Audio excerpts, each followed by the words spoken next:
కాలువ రిపేర్ చేయించగలరని కోరుతూ, అట్లనే సార్ చింతాలూరులో ఒక తూము కంపల్సరీ పెట్టించగలరని మా చింతాలూరు వీడిసి తరపున ప్రత్యేకించి కోరడమైనది. ఏంటంటే సార్ దానివల్ల చాలా ఇబ్బందులు సార్, చింతాలూరుకి ఎలాంటి ఉపయోగం లేదు.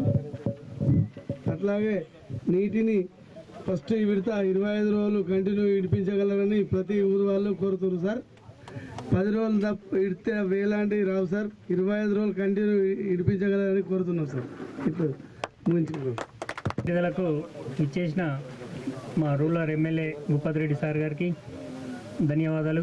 అదే మా విలేజ్ చైర్మన్ సీనన్న గారికి, మాజీ ఉప సర్పంచ్ జలంధర్ గారికి, ఇక్కడ ఉన్న వాళ్ళు పేర్లు కొందరు ఇదేలే, నాకు ఏమనుకోవద్దు ప్లీజ్ సార్. అదేవిధంగా ఈరోజు నీటిని సార్ ఒక 25 రోజులు పొడిగించాలని కోరుకుంటూ, అదేవిధంగా ఏ డిప్టీ గారు చివరాఖరి వరకు నీళ్లు వచ్చేటట్లు సహకరించగలరని మేము మనస్ఫూర్తిగా కోరుకుంటున్నాం సార్. మా విలేజ్ నుంచి 10 రోజులు ఎడిస్తే సార్ అవి మా దాకా రావు సార్. అక్కడక్కడ కొన్ని కేసింగ్లు ఉన్నాయి సార్, అవి మూసేపిచ్చేసి మాకు చివరాఖరి వరకు అదొకటి తోం సార్. మరి చింతలో ఇంతకు ముందే ఊర్లో ఒకసారి వెళ్తే సార్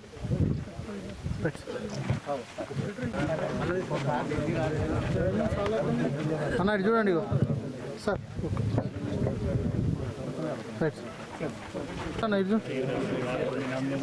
ఇంకా ఎవరైనా ఆయకట్టు గ్రామాల రైతులుంటే ఇది మన ప్రియతమ నాయకులు డాక్టర్ భూపతి రెడ్డి గారికి, మండల్ ప్రెసిడెంట్ అయినటువంటి బాలరాజన్న గారికి, మహేందర్ అన్న గారికి, వీడిసి అన్ని గ్రామాల వీడిసీలకు మరియు గ్రామ రైతులకు, ఆయకట్టు రైతుల అందరికీ నా యొక్క నమస్సుమాంజలు. ఎందుకంటే ఈరోజు శుభదినం. మనము ఒక మనిషికి ప్రాణవాయువు ఎంత అవసరమో పంటకు కూడా నీరు అంతే అవసరం. కాబట్టి అలాంటిది సార్కు మొన్న పోయినప్పుడు చెప్పినప్పుడు, మీకేం చేసేది నేనున్నా కదా, వచ్చినప్పుడు కంపల్సరీ ఇడిపిస్తా, చివరి ఆయకట్టు వరకు నీరు అందే వరకు నేను చూస్తా, మీరు ఎప్పుడైతే చెప్తారో అప్పుడే వస్తా అని చెప్పడం సార్కు. మళ్ళీ రెండోది ఏంటంటే, నిన్న కూడా పోచంపల్లిలో కలవడం జరిగింది. సార్ ఇట్లా కొంచెం ప్రాబ్లం అవుతుంది సార్ అంటే, రేపే వస్తా ఇంకా ఎల్లుండేందుకు, ఇలా నీటిని విడుదల చేస్తా అని చెప్పినందుకు, మా ఊరిపై ప్రత్యేక అభిమానం ఉంచినందుకు సార్కు మా తరపున, మా గ్రామ ప్రజల తరపున పాదాభివందనం చేస్తూ ముగిస్తూ ఉన్నాను సార్. జై కాంగ్రెస్. రామడు ప్రాజెక్టు నుండి నీటి విడుదల కొరకు వచ్చినటువంటి మన డాక్టర్ భూపతి రెడ్డి ఎమ్మెల్యే గారికి స్వాగతం సుస్వాగతం పలుకుతూ, ఈ సమావేశానికి ముఖ్య అతిథిగా వచ్చినట్టు ఎమ్మెల్యే గారికి మా ఊరు తరఫున కొన్ని సమస్యలు ఉన్నాయి సార్. మీకు మండలం కొరకు గట్టిగా అడుగుతూ ఉన్నాం సార్. ఫస్ట్ నుండి మీ మండలం పైన దృష్టి పెట్టాలని చెప్పేసి మరొకసారి సార్.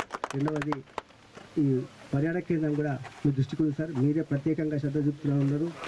ఈ పర్యాటక కేంద్రంగా ఖచ్చితంగా చేస్తారని చెప్పేసి మాకు సంవత్సరంలో ఉంది సార్, ఆలోచన ఉంది సార్ మాకు. మూడవది సార్ విషయం ఏంటంటే, ఈ బోయిన్పల్లి నుంచి ఈ క్రాసింగ్ వరకు డబల్ రోడ్ సార్. ఇది మొన్న ఫస్ట్ విడతలో వస్తా అనుకున్నాం, రాలేదు సార్. అది ఈ సెకండ్ విడతల ఖచ్చితంగా పెట్టించే సార్ డబల్ రోడ్, కొద్ది బీటీ రోడ్ సార్. అట్లాగే మీరు 37 లక్షలతోటి హనుమాన్ టెంపుల్ ఇచ్చారు, దానికి ఇక్కడ అగ్రిమెంట్ వేసుకోమని చెప్పారు. అది కూడా కానీ నడుస్తుంది సార్. మీరు ఇచ్చిన వర్కులు కూడా ఉన్నాయి సార్. అక్కడ మొత్తం కలిపి ఇప్పటి వరకు మీరు 53 లక్షల వరకు ఇచ్చారు సార్ రాముడుకు. ఇంకా ముందు కూడా ఇంకా ఇవ్వాలని ఒక మార్కెట్ షెడ్ ఉంది సార్. మార్కెట్ షెడ్ కూడా అవసరం సార్, అది కంపల్సరీ అది ఇవ్వాల్సిందిగా కోరుతా ఉన్నాం సార్. ధన్యవాదాలు సార్. నమస్కారం సార్. సార్ మా రామడుగు సమస్య ఒకటే సార్, మెయిన్ బస్సు సమస్య సార్. ఏది కార్యక్రమానికి వచ్చినా సార్, రామడుగు సాగుకి వచ్చినా ఏదానికి వచ్చినా రామడుకు బస్సు లేదని మన్ను వస్తుంది సార్. క్లియర్గా ఇది మన తెలంగాణ భాషలో చెప్తుంది సార్. దయచేసి ప్రతి ఒక్కరు దయచేసి సార్, ఇటు మాకు దుబ్బాక పెట్టే బదులు కంటే అదే బస్సు మాకు దర్పల్లి, మా మండల్ సార్, మా మండల్ దర్పల్లి పోవడానికి ఇంతవరకు ఒక మాకు బస్సు లేదు సార్. Only 1 trip. ఆ ట్రిప్ పోయినా మళ్ళీ వచ్చేది కర్రలేదు సార్. దయచేసి ఇదొకటే సార్, మాకు బస్సు ఖచ్చితంగా కావాలి సార్, ప్లీజ్. ఇదొకటి. ప్రాజెక్ట్ నీటి విడుదలకు వచ్చేసిన మన గౌరవనీయులు ఎమ్మెల్యే డాక్టర్ భూపతి రెడ్డి గారికి దర్పల్లి మండలం కాంగ్రెస్ పార్టీ తరఫున స్వాగతం, ధన్యవాదాలు తెలియజేస్తూ, ముఖ్యంగా సార్ వీళ్ళ కోరికల్లో ప్రధానమైనదైతే సుద్దులం ఎక్స్ రోడ్ నుండి దర్పల్లి వాళ్ళకు డబుల్ రోడ్ అనేది చాలా ప్రాబ్లం ఉంది సార్. అది ఖచ్చితంగా మనకు అవసరం ఉంది. మీరు చాలాసార్లు అన్నారు డబుల్ రోడ్ పెడదామని. రెన్యువల్ వచ్చింది సార్ మనకు, ఆల్రెడీ రెన్యువల్ వచ్చింది. ఖచ్చితంగా వీలైన తొందరలో దాన్ని డబుల్ రోడ్ మనము చేయించాల్సిన అవసరం ఉంది సార్. అత్యవసరమైన మండలంలోని మేజర్ గ్రామము, అత్యవసరమైన రోడ్ సార్ అది. ఖచ్చితంగా మీరు దాని మీద నిర్ణయం తీసుకోవాలని తెలియజేస్తూ సమావేశాన్ని ఉద్దేశించి మాట్లాడాల్సిందిగా మన ఎమ్మెల్యే గారిని ఆహ్వానిస్తుంది. మనకు ఉన్నటువంటి ఏకైక ప్రాజెక్టు రామడుగు ప్రాజెక్టులో వేసంగి పంట కొరకు పంట కాలువలకు నీళ్లు వదలడానికి ఈ కార్యక్రమం తీసుకోవడం జరిగింది. ఇవాళ మనకు దేవుని దయతో ఏంటంటే మనకు ఈసారి పోయిన వర్షాకాలం చివరి వరకు కూడా, వానాకాలం చివరి వరకు కూడా, అక్టోబర్లో కూడా వానలు పడడం వల్ల మరి మొత్తం ప్రాజెక్టు కూడా నిండుగా ఫుల్ ఉంది. 0.9 TMC ఉంది. సో దీనివల్ల మనకు ఈ రెండో పంట ఏదైతే ఉందో దానికి అసలు 100% నీళ్ళు ఉంటాయి. ఇప్పుడు ఇంజనీర్లు ఇచ్చిన లెక్క ప్రకారం కూడా మనకు ఇచ్చిన ఆయకట్టు మీదకి వెళ్ళి మనకు 1750 ఎకరాలు, రైట్ కెనాలకు 4382 ఎకరాలు, మనకు మొత్తం కూడా దగ్గర 7 నుండి 8 తళ్ళు మనకు పంట కావాల్సినవి. ఆ మొత్తం కావాల్సినాక కూడా ఇంకా కొంచెం నీళ్ళు మిగులుతున్నాయి. కాబట్టి ఇప్పుడు మీరు మనకు కొంతమంది ఇప్పుడు చింతలూరు వాళ్ళు, ఇంకా తేలండి ఎవరైతే ఉన్నారో వీళ్ళందరూ కూడా మాకు చివరి వరకు నీళ్ళు సరిగా వస్తలేవు, మాకు ఖచ్చితంగా నీళ్ళు అందేటట్టు చూడండి, 10 రోజులు కాకుండా అవసరం ఉంటే ఇంకా వారం రోజులు పెంచండి అని అంటూ ఉన్నారు. తప్పకుండా అంటే నీళ్ళు రాకపోవడానికి రీజన్ ఏంటంటే కొంచెం ఈ పంట కాలువలు మధ్యన కొంచెం బ్రీచ్ కావడమో, లేకుంటే ఏదైనా పిచ్చి మొక్కలు మొలిచి, లేకుంటే ఇసుక మెటల్ పెట్టడమో దాంతో దీంతో ఉంది. కాబట్టి అది ఈసారి ఇప్పుడు కొంచెం రిపేర్ చేసినట్టు కదా వేయడానికి కింద చేసిండ్రు. సో ఇంకా ఇప్పుడు నర్సరీ గారు ఎక్కడది మనకు బ్లాక్ ఉందన్నారు, అదే ఈ రామడుగు దాటిన తర్వాత 2 తాట్ల కొంచెం వాటర్ ఫ్రీగా పోతలే ఉంటా. వాటర్ రిలీజ్ చేసాక మీరు ఒకసారి మొత్తం టేల్ ఎండ్ వరకు కెనాల్ వెంబడి విజిట్ చేయండి. విజిట్ చేసి ఎక్కడెక్కడైతే ఆబ్స్టికల్స్ ఉన్నాయో అవి కొంచెం మనము, ఇప్పుడు మనకు ఈ ఆయకట్టు మీద మనం టెంపరీగా వీళ్ళు మానిటరింగ్ పెట్టింది కదా కొత్త ఎంప్లాయీస్, ఏమంటారు దాన్ని, లష్కర్ వాళ్ళు వచ్చిర్రా, ఆ లష్కర్లను పెట్టి మీరు మన జైన్ అనే ఎవరైనా పంపించేసి మొత్తం చివరి ఆయకట్టు వరకు కూడా నీళ్ళు పోతున్నాయో లేదా మనం మానిటర్ చేయాల్సిన అవసరం ఉంది.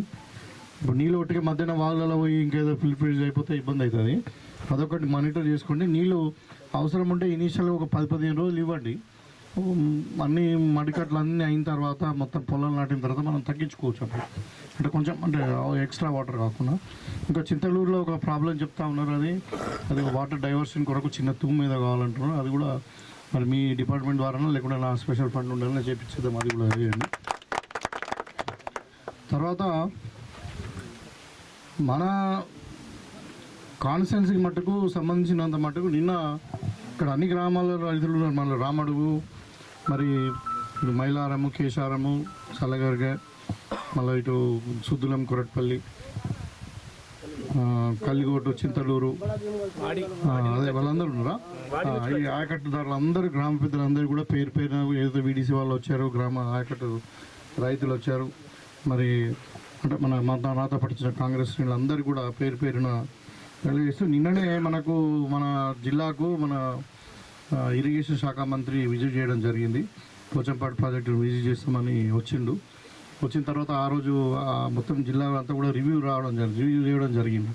మొత్తము ప్రిన్సిపల్ సెక్రటరీ కానీ, మళ్ళీ chief engineer, ENC, engineering chief అని ఉంటాడు, దాంట్లో కూడా 2 అడ్మిన్ అండ్ ఓఎండం అని ఉంటారు. వాళ్ళు వచ్చారు, అందరూ సీఈలు అందరూ వచ్చి నిన్న ఒక రివ్యూ మీటింగ్లో మన సమస్యకు సంబంధించినటువంటి మన 6-7 మండలాలకు సంబంధించింది. ఇప్పుడు మనకేమైందంటే ఒక నిజామాబాద్ రూరల్ మండలంలో మనకు ఈ అలీసాగర్ లిఫ్ట్ నీళ్ళు వస్తాయి. ఈ మిగతా 6 మండలాలు మనదే ఉన్నాయి డ్రై ఏరియా. ఈవెన్ అంటే మొత్తం తెలిసి దగ్గర మన కాన్స్టిట్యున్సీలో 1,40,000 ఎకరాలకు అంటే అష్యూర్డ్ వాటర్ లేదు. చెరువుల కింద ఇప్పుడు రామడు ప్రాజెక్ట్ కింద 6,000 ఎకరాలు, తర్వాత మనకు మిగతా చెరువుల కింద అన్ని కలిసి ఒక 50,000 ఎకరాలు ఉంది. అది కాక ఇంకా 1,30,000 ఎకరాలు అసలు అంటే చెరువుల కింద కాకుండా బోల కింద ఉండేటువంటి ఉంది. అవన్నిటి కూడా నీళ్ళు వేయడానికి ఎప్పుడైతే అప్పుడు రాజశేఖర రెడ్డి గారు చేసినటువంటి ప్రాణహిత చేవేళ 21 ప్యాకేజ్ 21A అది కంప్లీట్గా చేస్తామని చెప్పి మనకు మంత్రి గారు నిన్న పత్రికాముఖంగా ఒప్పుకున్నారు. ఎన్నైనా కానన్నారు. మొత్తం ఎస్టిమేషన్ అది ఆల్రెడీ ఒక 3,000 కోట్లు ఖర్చు అయిన దానికి ఒక 600 కోట్ల రూపాయలు అయితే మనకు మొత్తం ప్రాజెక్ట్ అది అయిపోతుంది. మనకు శ్రీకొండ కడుకుల దాకా నీళ్ళు వస్తాయి, మనకు అన్ని గ్రామాలకు నీళ్ళు వస్తాయి అవి. సో ఆ కార్యక్రమాన్ని మనము అడిగినామది వాళ్ళు ఇన్ ప్రిన్సిపల్ వాళ్ళు ఒప్పుకున్నారు. కాబట్టి ఇప్పుడు పెండింగ్ ప్రాజెక్ట్ గవర్నమెంట్ పాలసీ కూడా ఎట్లా ఉందంటే తక్కువ ఖర్చు. ఎందుకంటే కేసీఆర్ ఇంతకుముందు తెలుసు కదా, మొత్తం లక్షల కోట్లు అప్లై చేసి ఆ మునిగిపోయే కాళేశ్వరంలో పెట్టిండు. ఇప్పుడు పైసలు లేవు మన దగ్గర. అయితే ఏం చేయాలి, ఇప్పుడు మనము తక్కువ ఖర్చులో ఎక్కువ ఆయకట్టు ఎక్కడ వస్తుందో ఆ ప్రాజెక్టులు మనం సెలెక్ట్ చేసుకొని ఈ సంవత్సరము 30 లక్షల ఎకరాలకు నీళ్ళు ఇస్తామని అన్నారు. అయితే మన నియోజకవర్గంలోనే మన జిల్లాలోనే మన నియోజకవర్గమే ఎక్కువ ఉంది ఏరియాలో. ఎందుకంటే దాంట్లోనే మనకు దగ్గర ఈ సంవత్సరమే 50,000 మన ఎకరాలకు పంట నీళ్ళు ఇవ్వాలి. మొత్తం మనకు ఒక 2 సంవత్సరాలలో మొత్తం మన కాన్సెన్స్ అంతా నీళ్ళు ఇవ్వాలని నిర్ధారించుకున్నాం. దాంట్లో భాగంగానే కాకుండా మళ్ళీ ఇప్పుడు మనకు ఆల్రెడీ ఒక అంటే మీడియా కొరకు చెప్తాను, ఇప్పుడు మనకు 6 చెక్ డ్యామ్స్ మనకు శాంక్షన్ అయినాయి. 6-7 చెక్ డ్యామ్స్ శాంక్షన్ అయినాయి. ఒకటి ఇందల్వాయి మన రాంపూర్ దగ్గర ఒకటి, తర్వాత నల్లవెల్లి దగ్గర ఒకటి, గౌరారం ఒకటి, కేకతాండ రాలేదు, ఇంకా అది లింగాపూర్ రాలేదు. అది కాకుండా గడుకోళ్ళు ఒకటి, మరి మొత్తం 6 చెక్ డ్యామ్లు దగ్గర 15-16 కోట్లతోని చెక్ డ్యామ్ శాంక్షన్ అయినాయి. ఇంకా మనకు తాళరాంపూర్ దగ్గర ఒకటి, లింగాపూర్ దగ్గర ఒకటి, పెద్దవాళ్ళ ఒకటి మనం ఇంకా కొత్తగా ప్రపోజల్ పెట్టినాము. అది కూడా గవర్నమెంట్ ప్రాసెస్లో ఉన్నది, అవి కూడా వస్తాయి. సో అంటే మన నిజామాబాద్ రూరల్ నియోజకవర్గము మొత్తం కూడా గ్రామీణ ప్రాంతం. సో 2 పంటలకు నీళ్ళు ఇవ్వాలన్నదే ప్రభుత్వం లక్ష్యము. రైతుకి ఏమి ఇబ్బంది కావద్దని మనం చేస్తూ ఉన్నాం. ఇవన్నీ కూడా మనం చేసుకుందాం. ఇప్పుడు సరే కొంచెం అనుకున్న దాకా ఆలస్యం కావచ్చు కొద్ది, కానీ ఇప్పుడు మన రామడుగు ప్రాజెక్టు కూడా ఇంతకుముందు కూడా చెప్పిన రైట్ కెనాల్ లెఫ్ట్ కెనాల్ మనము ఈ సిమెంట్ సైడ్ వాల్స్ పెట్టడానికి మనం ప్రపోజల్స్ ఆల్రెడీ పంపించిన మొత్తము 2 కెనాల్స్ కలిసి 22 కోట్లు అది ప్రభుత్వం దగ్గర ఉంది. అట్లనే ఇంకా మనకు ఇందలవాయి చెరువు పంటకాలకు దాన్ని లైనింగ్ పెట్టినాము. తర్వాత మంచిప చెరువు లైనింగ్ పెట్టినాం, ఒక 3.5 కిలోమీటర్లు ఉంటుంది, 3,000 ఎకరాలు ఉంటుంది దాన్ని కూడా అది పెట్టినాము. కులాస్పూర్ చెరువు అంటే మన దగ్గర పెద్ద పెద్ద చెరువులు ఏవైతే ఉన్నాయో ఎక్కువ ఆయకట్టున్న చెరువులు అన్నిటి కూడా లైనింగ్ మనం ప్రపోజ్ చేసినాం. సో నాకు తెలిసి ఒక సంవత్సరం లోపల ఇవన్నీ అవుతాయి. అయితే ఇలా మీకు అందరు కూడా తెలుసు,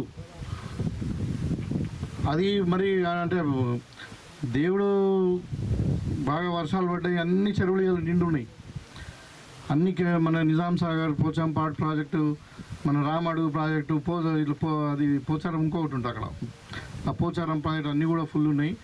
ఇలా మనకు అంటే మన కాంగ్రెస్ పార్టీ అధికారంలో రాకుండా ముందు టీఆర్ఎస్ వాళ్ళు ఏమని చెప్పారంటే మేము 1,00,000 కోట్లు పెట్టి కాళేశ్వరం కట్టినాం, దాని నీళ్ళు ఇవాళ ఎల్లంపల్లికి వెళ్ళి మిడ్మానర్కి వెళ్ళి మనకు సూర్యాపేట దాకా పోతున్నాయి, అందుకే తెలంగాణలో పంట బాగా పండుతుందని మాట్లాడినాం.